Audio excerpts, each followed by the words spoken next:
Vamos a continuar con la temática de desarrollo tecnológico y soberanía.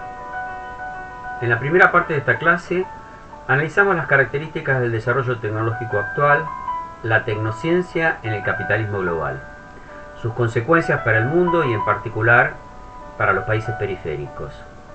Vimos que es un factor determinante de deterioro programado, la obsolescencia planificada, el consumismo exacerbado, la militarización creciente, la degradación ambiental, la desigualdad económica y la injusticia social, y que este sistema ha hecho crisis con la pandemia.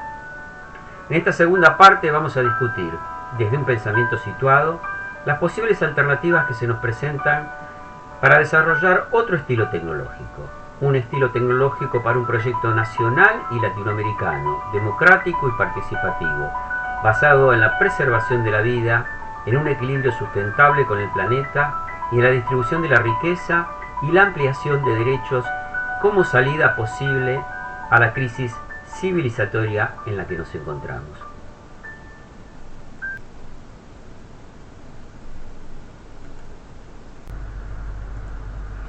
Bien, pensemos entonces en la posibilidad de otro estilo tecnológico, claramente para otro proyecto de país. Y volvemos a Oscar Barsatsky. Barsatsky nos dice que, recuperando sus ideas, que el estilo tecnológico del capitalismo globalizado actual no es el único posible, ni el más adecuado para construir una sociedad nueva y mejor. No puede ser rechazado en bloque, pero menos aún aceptado en bloque, tanto en sus resultados como en sus métodos y modalidades. Tampoco nos sirve la actitud del comprador inteligente que elige lo que le conviene, y cuando empezamos a plantear nuestros propios objetivos, encontramos que esas tecnologías de los países centrales, no tienen respuesta para muchísimos de los problemas prácticos que estos objetivos nos obligan a resolver. Y debemos entonces aceptar una decidida actitud creativa y construir nuestro propio estilo tecnológico. Les recomiendo leer particularmente el libro Estilos tecnológicos, propuestas para la selección de tecnologías bajo racionalidad socialista, que es un libro que publicó Oscar Barsatsky en el año 74, donde trata en detalle estas ideas. Para poder pensar en otro modelo de país y en otro estilo tecnológico, vamos a utilizar un concepto, el concepto de pensar situados, un concepto que ustedes ya trabajaron, ya vieron con Julián Carrera en clases anteriores. Pensar situado significa pensar desde Latinoamérica, pensar desde la Argentina, pensar desde nuestras problemáticas y desde nuestra propia realidad. Es decir, desde la periferia, no con las ideas de los países centrales. Y en la periferia la innovación no es un problema, es escasa. La prioridad no es generar sectores de frontera, y por lo tanto las tecnologías y las problemáticas de la ciencia y tecnología de los países centrales no son nuestra prioridad. El objetivo en la frontera es el escalamiento tecnológico, porque para muchos de nuestros problemas, para muchas de nuestras necesidades, alcanza con la tecnología existente. No necesitamos la frontera tecnológica. Lo que sí necesitamos son gestión, saber gestionar la tecnología, y necesitamos tener buenos diagnósticos y perspectiva para poder caracterizar adecuadamente esos problemas. Y ahí aparecen centralmente las ciencias sociales. Por otra parte, se requieren políticas industriales, tecnológicas y científicas que estén orientadas a realizar esos procesos de aprendizaje y escalamiento tecnológico, y que puedan dar a esos desarrollos el agregado de valor. Entonces, en ese ámbito, la innovación no es un problema, en todo caso es un punto de llegada. Y por otro lado, el concepto de innovación también adquiere características distintas.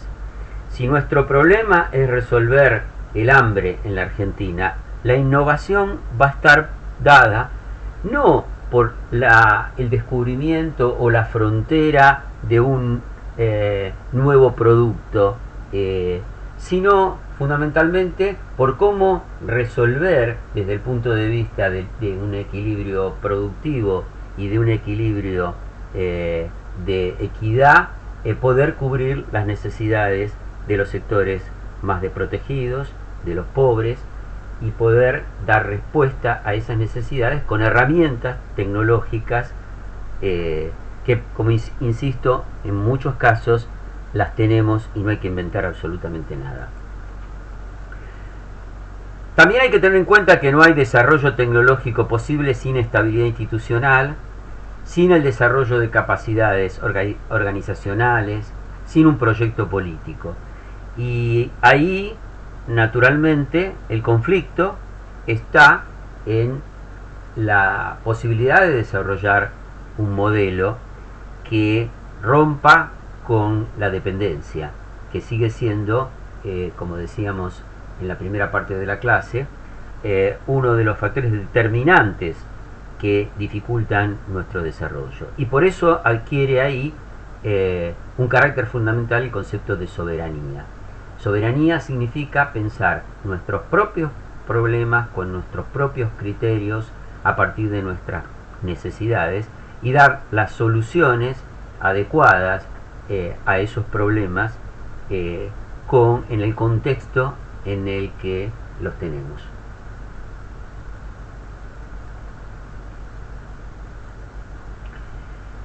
Y para enfrentar este tipo de problemática y pensar situados desde el punto de vista de un proyecto posible, vamos a volver al concepto de proyecto nacional, que ya trabajamos en una clase anterior, y que tiene que ver justamente con recuperar este concepto o esta idea de Oscar Barsatsky, que nos dice que la posibilidad de construir un estilo científico-tecnológico propio requiere definir cuál es el proyecto nacional, explicitado en necesidades humanas, individuales y colectivas, de las que se debe ocupar la sociedad, y los objetivos, metas y plazos que esta sociedad se propone para resolver sus necesidades. Incluye aspectos vinculados a la soberanía, la equidad, la participación ciudadana, la cultura, la justicia y todas aquellas cuestiones vinculadas con el uso del poder para mejorar la calidad de vida de la población. Cada proyecto nacional define entonces un estilo científico-tecnológico, en el sentido de que a cada proyecto nacional le corresponde un estilo científico-tecnológico óptimo, que serían todas aquellas características de la ciencia y la tecnología que obedecen a esos objetivos, a esas necesidades propuestas por el proyecto nacional. La idea, en definitiva, es entonces que en las distintas maneras de hacer ciencia y tecnología hay algunas que se adaptan mejor a los objetivos y necesidades nacionales, a los objetivos y necesidades del proyecto deseado, del proyecto que nos proponemos implementar. Bueno, y pensando en proyectos nacionales, vamos a discutir dos posibles modelos de desarrollo. Uno reciente, el que hemos vivido en los 4 años de macrismo y que tiene antecedentes en la Argentina, sobre todo en la década del 90 y además durante la última dictadura cívico-militar eclesiástica. Estamos hablando básicamente de el modelo neoliberal basado en la primarización de la economía, en un rol para el país como productor de materia prima sin valor agregado, que tiene como característica más importante la extranjerización y la financiarización de la economía, que conlleva desindustrialización, que promueve el extractivismo, que genera un endeudamiento inducido y como consecuencia la fuga de capitales. Bueno, en ese modelo la ciencia y la tecnología no son una prioridad. Ese modelo no necesita ciencia y tecnología porque, como bien decía Macri, ¿para qué la quiero si lo que yo necesito lo puedo comprar afuera, digamos? Así fue expresado y eso de alguna forma permite entender por qué en ese modelo la ciencia y la tecnología, como representaba un gasto, fue reducida, fue, digamos, achicada. La política que se llevó en el terreno científico-tecnológico, al extremo de disolver organismos, disolver el Ministerio de Ciencia y Tecnología, de financiar los proyectos. En definitiva, como bien dijimos en su momento, ese tipo de modelos producen lo que se llama un cientificidio. Por otro lado, se nos presenta la posibilidad, el deseo para muchos de nosotros, de pensar en un proyecto de país centrado en la producción, el trabajo, la soberanía, la inclusión, más derechos. Y en ese modelo de país aparece como un requerimiento el conocimiento. Ese modelo de país necesita del conocimiento y los recursos del complejo científico-tecnológico en proyectos destinados a resolver esas necesidades nacionales y regionales. Y en ese modelo de país, la ciencia y la tecnología aparecen como una herramienta para el desarrollo. Y por lo tanto, como aparecen para una herramienta para el desarrollo, se amplían sus posibilidades, crece el complejo científico-tecnológico y se integra a la sociedad en una forma virtuosa. Ese modelo, de alguna manera, es una posibilidad que se nos presenta en la coyuntura actual. Y para ese modelo vamos a discutir algunas posibles alternativas. ¿Qué aspectos del proyecto nacional deberíamos tener en cuenta para ese nuevo posible estilo tecnológico? En primer lugar, la recuperación del rol del Estado en la dirección y orientación de la política. Eso hoy parece estar fuera de discusión, sobre todo a la luz de la pandemia y de el rol que han jugado los estados en aquellos países en los cuales son fuertes, son importantes, y cómo han podido enfrentar las problemáticas de la pandemia en una mejor situación que en aquellos países donde el Estado no está presente, o peor aún, está presente en función de los intereses de una minoría y no de las grandes mayorías populares. En ese contexto, pensar en el Estado implica transformarlo, pensar en un Estado democrático, eficiente, participativo, que profundice los derechos y que pueda resolver las necesidades y problemas que enfrenta nuestra sociedad. Otro aspecto que vamos a tener que tener en cuenta es la nacionalización de resortes básicos de la producción, sobre todo en la medida que una buena parte de la infraestructura de las grandes empresas que existen en el país está transnacionalizada. Y acá hay resortes importantes que aparecen como un impedimento a la hora de poder enfrentar y poner el Estado al servicio de las necesidades de la sociedad. Un ejemplo fácil de entender es lo que está ocurriendo con Vicentín.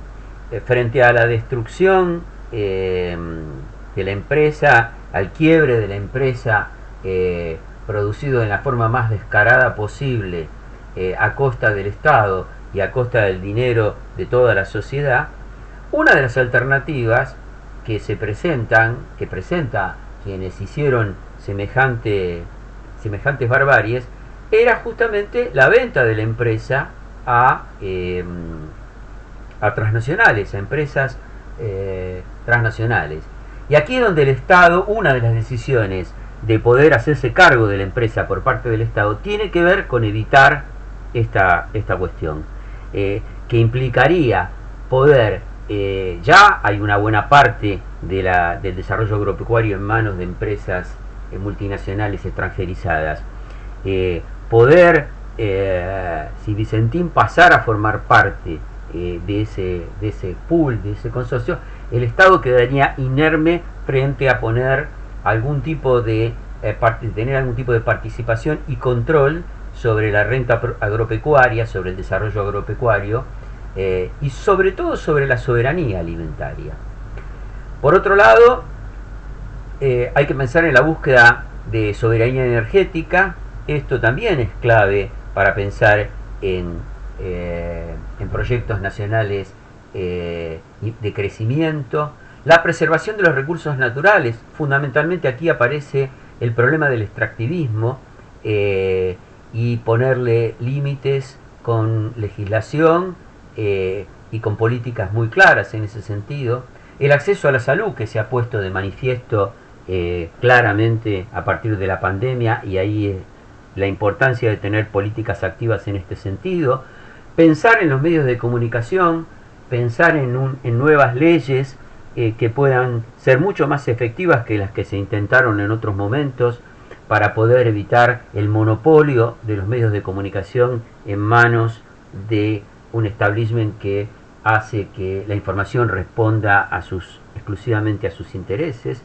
Y por supuesto el impulso a las políticas de derechos humanos, derechos sociales, de género, seguridad humana y seguridad social, que deberían ser uno de los horizontes más importantes a trabajar en esa nueva mirada de ese nuevo Estado en el que deberíamos empezar a pensar. Un cambio de paradigma, en el sentido de un cambio estructural, debe tener en cuenta que la rueda del conocimiento se inicia en los mundos del trabajo y de la producción. Esto es un aspecto muy importante. Y además, en el contexto en el que estamos viviendo, en la definición de agendas socioambientales que puedan defender la vida y la estabilidad y sustentabilidad de nuestro planeta. Veamos un poco más en detalle el rol del Estado y del sector privado en esta nueva posibilidad, en esta idea de pensar un nuevo estilo tecnológico. La experiencia mundial muestra que sin el Estado liderando los procesos de innovación no se puede lograr el crecimiento y el desarrollo. Aquí hay una falacia vinculada con lo que mencionábamos en la primer clase, en la primera parte de la clase, que le daba a las empresas, al sector privado y sobre todo a las empresas, el lugar de la innovación, el lugar de el espacio para el descubrimiento, para el desarrollo de nuevas alternativas tecnológicas. Y esto es un error, lo ha demostrado Mariana Mazzucato y otros autores. A lo largo de la historia han sido los estados los que verdaderamente han invertido y que directa o indirectamente han sido los promotores de esos procesos de innovación. Hoy parece no estar en discusión, pero es importante poder profundizar en esta idea y poder lograr que esto sea una cosa que haga carne en nuestra sociedad. Por otro lado, los casos exitosos de desarrollo tecnocientífico en muchos países periféricos como el nuestro ocurrieron en áreas donde no era posible robar, copiar o comprar tecnología. Había que inventarla, había que desarrollarla en función del problema planteado. Y en todos esos casos, esas iniciativas, esos desarrollos fueron financiados por el Estado. La experiencia de Argentina y Brasil muestra además que los proyectos liderados por el Estado tienen la particularidad de traccionar el desarrollo de pymes. Hay muchos ejemplos. El más reciente, por ejemplo, no hablemos del desarrollo nuclear. INVAP es un ejemplo de eso. Pero también el desarrollo aeroespacial ha permitido desarrollar una serie de empresas de alta tecnología. Una de ellas es la empresa Ben, que por ejemplo ha tenido una participación importante recientemente en contribuir al desarrollo de los respiradores en relación con la pandemia. Quiero hacer un rápido recorrido del rol que ha jugado el Estado y la inversión del Estado en el desarrollo soberano en un montón de áreas. Por ejemplo, en salud, creando el Instituto Malbrán en el año 1916, un ejemplo claro puesto de manifiesto de la importancia que ha tenido y que está teniendo en relación con la pandemia el Instituto Malbrán. En el área petroquímica, con la creación de YPF en 1922 y los laboratorios de Florencio Varela en 1940, que tenían un área de investigación y desarrollo. En el campo de la aeronáutica, con la creación de la fábrica militar de aviones en el 27. En el ámbito de la producción pública de medicamentos, con las políticas que se han venido desarrollando con la empresa medicinal del Estado creada en 1946 y todo lo que tuvo que ver después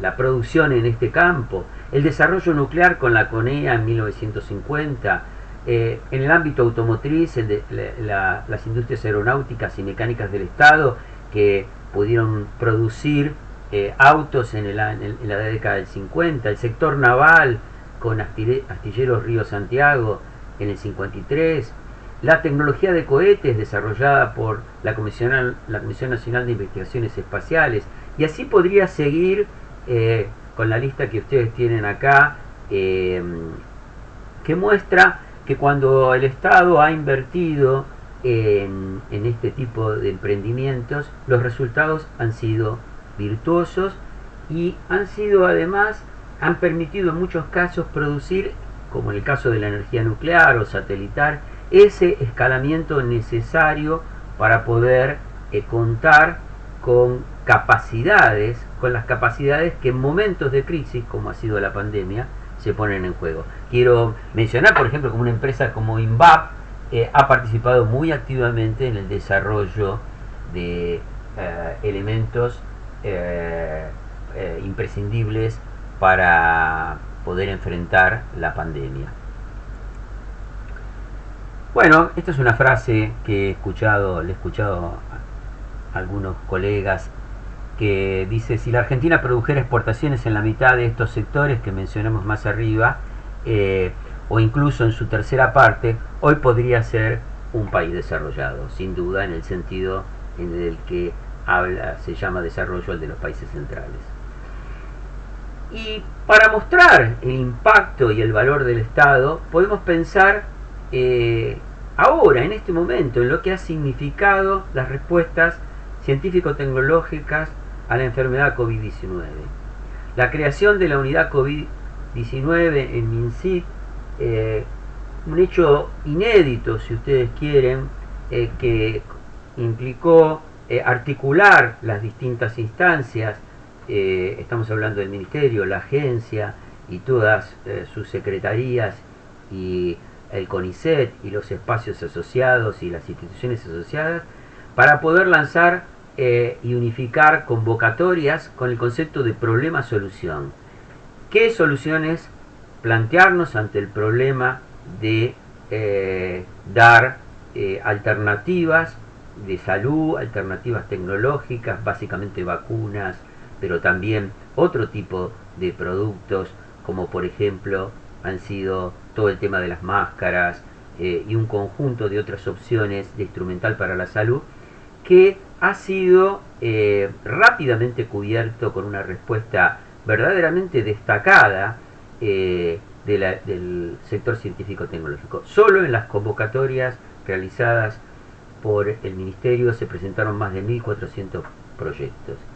Y yo les puedo asegurar que, conociendo algunos de ellos, probablemente haya muchos que a lo mejor no estén a la altura, no estén en condiciones, pero no tengo duda que más de la mitad de esos proyectos son realmente relevantes y proponen soluciones concretas, originales, valiosas para enfrentar la pandemia. 231 de esos proyectos presentados están siendo financiados en una modalidad también muy novedosa.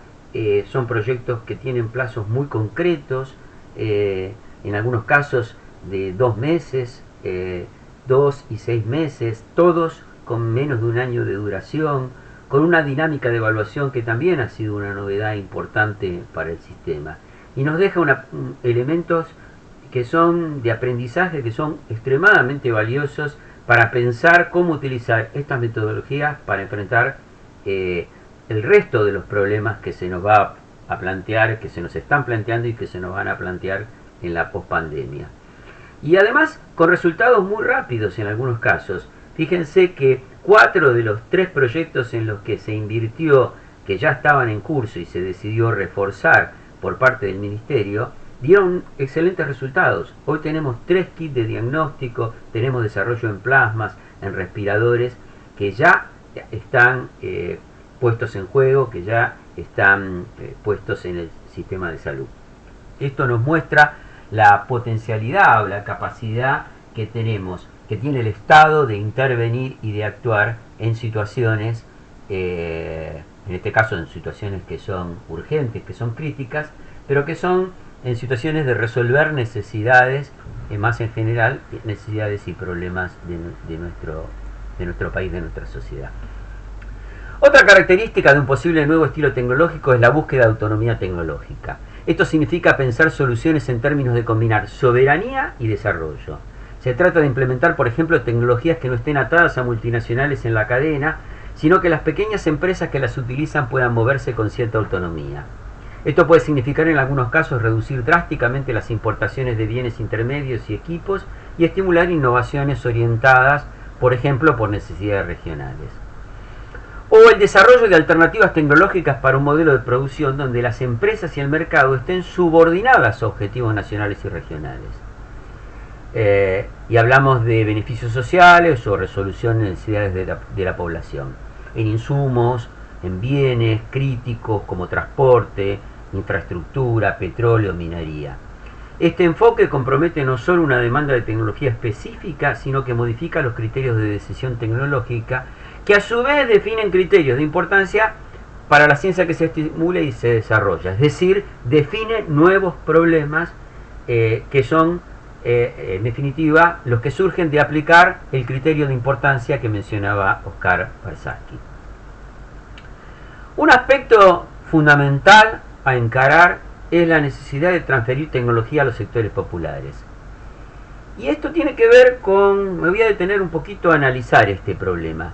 Los sectores más pobres de la sociedad visualizan muchos productos de la tecnología como ajeno a sus problemas. A pesar de que conviven con ellos, aparecen como ajenos.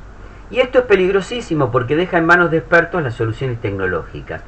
No me estoy refiriendo a resolver, a que los sectores populares resuelvan problemas tecnológicos, cosa que igual podría discutirse, porque en algunos casos hablamos de tecnologías que están en condiciones de ser resueltas por la economía popular.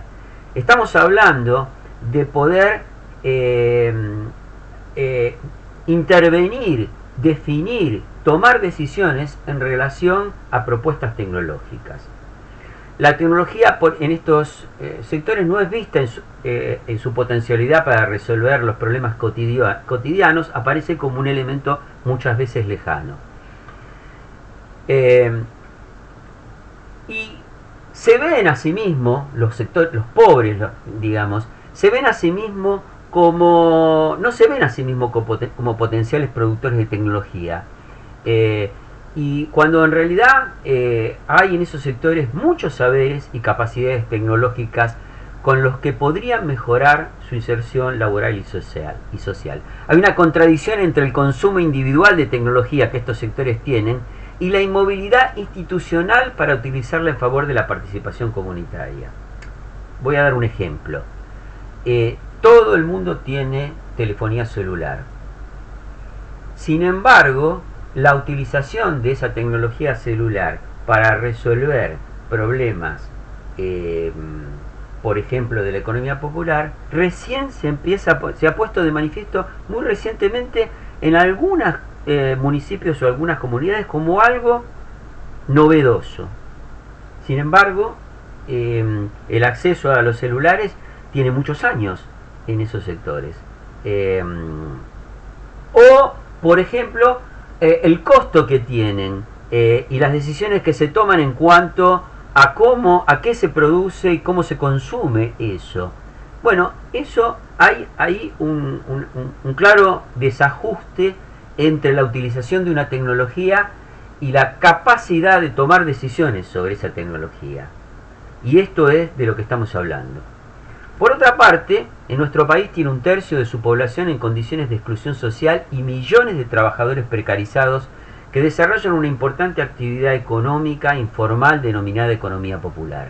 En muchos casos se trata de cooperativas, mutuales y microemprendimientos u organizaciones campesinas o de artesanos o empresas recuperadas, que se dedican a labores con baja complejidad tecnológica en rubros como producción de alimentos, construcción, reparación de viviendas, recuperación de residuos urbanos, manufactura textil.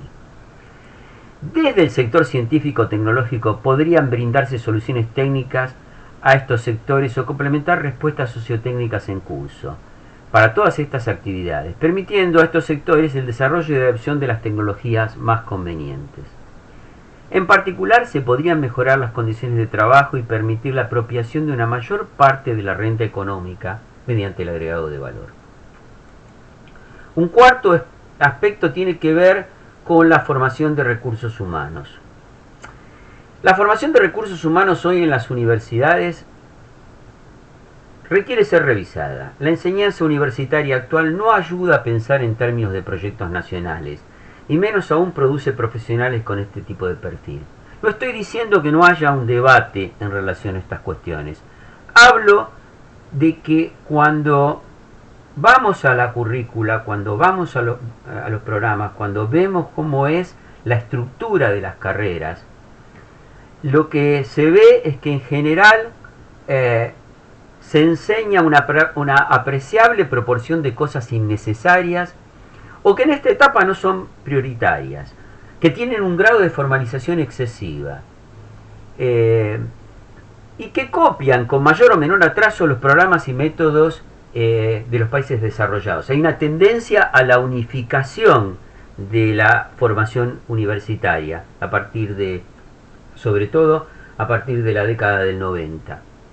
Y entonces a la inutilidad de muchas de las investigaciones que se desarrollan en nuestras universidades, formalizan en el estudiante una concepción técnica ajena a toda posibilidad de integración humanística. Este aspecto de la integración humanística está, sobre todo en las exactas, en las carreras exactas, en las ingenierías, está completamente fuera de la currícula, fuera de la posibilidad de poder pensar los problemas fuera desde un grado de profesionalización excesivo y formal.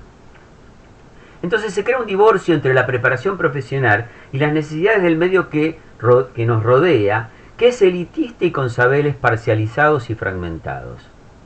En definitiva, la base de la formación en nuestras universidades es profundamente tecnocrática, meritocrática, cientificista y dependiente en los términos que hemos analizado en clases anteriores que nos planteaba Oscar Barsky. Es importante para un nuevo estilo tecnológico contar con profesionales técnicos, trabajadores calificados, con independencia de pensamiento, con espíritu crítico, con conciencia de las necesidades sociales y productivas que nuestro país requiere y con un marco de referencia político e ideológico que lo ayude a tener un pensamiento estratégico de soberanía tecnológica y científica. Bueno, con estas ideas vamos a cerrar esta segunda parte de la clase y vamos a hacer un breve descanso para entrar finalmente en la tercera parte de la clase, donde a partir de estas ideas que hemos discutido acerca de la posibilidad de un nuevo estilo tecnológico, pensar en propuestas concretas para la etapa en la que estamos viviendo.